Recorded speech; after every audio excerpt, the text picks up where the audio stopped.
I studied at St Martin's. I did graphic design and film, which I really enjoyed. I was interested in graphic design for television in that I wanted to sort of design title sequences and identities for TV stations, you know, like the logos that you see on TV. So I did that for a while. I got very lucky. I got a job in a company that did that, which at the time was very rare because very few companies did that kind of work. Through a friend of mine, got the chance to do a commercial.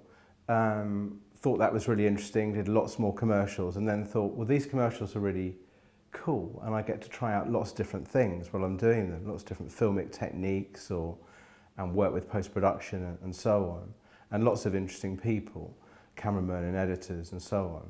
But I wanted to make something a bit longer than a minute or 30 seconds, as most commercials are. So I found The Tonto Woman as a story it happened to be written by a very famous American writer called Elmore Leonard. And of course it turned out to be one of his favourite short stories. But he agreed to let me make it, and I did, and ultimately it turned out kind of good. And I really enjoyed the process of telling a story, because in commercials it's very difficult to tell a story in such a short amount of time. So yeah, that's kind of the route that happened in a nutshell.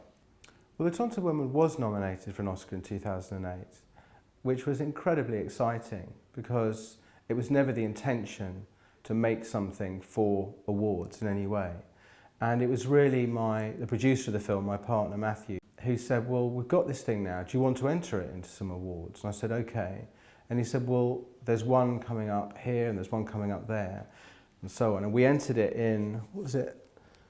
Some awards ceremony in, I might be wrong, I think Sweden, and nothing, didn't do anything at all. And then we thought, well, that's a bit, okay, well, that's not a good start.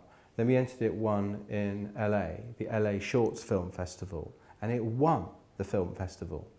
And what we found out is that certain film festivals are aligned with or associated with the Academy Awards, and that if you win, then you can enter the Oscars, because you can't enter the Oscars if you don't win one of the accredited festivals. So we won 2 of those. We only entered 3 festivals, one we never heard anything from. And we got nominated for an Oscar, so it was so exciting.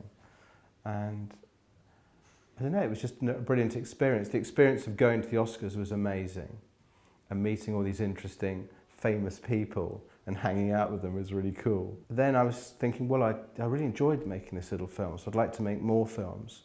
And ultimately, it's interesting because on the one hand, it did help me make my first feature film, because the producer saw my short film and thought, well, this is interesting, this guy's kind of interesting. I'd like to use him to make this film that I want to make. And Harry Brown, which had Michael Caine in, and so he had to see my short film, and he really liked it, and probably more importantly, his wife really liked it. So that meant he was going to do it. But it's really weird because in commercials, I would say it's made absolutely no difference at all. You know, maybe you would have thought, oh yeah, but you got nominated for an Oscar. That really must have helped you do really well in commercials and get even bigger commercials and do better stuff, you know. But there's a really interesting divide, I think, between commercials and film. Commercials are not, or advertising agencies who ultimately hire you as a director, are not terribly interested in awards or how well you've done in cinema. They just want to know you can do commercials, and that's what you're an expert in. So it hasn't really helped me at all in commercials, but it has helped in film, and it's enabled me to get my foot in the door and meet lots of interesting people. But it's a tricky business, the film business, and it's very political and it's very star-led.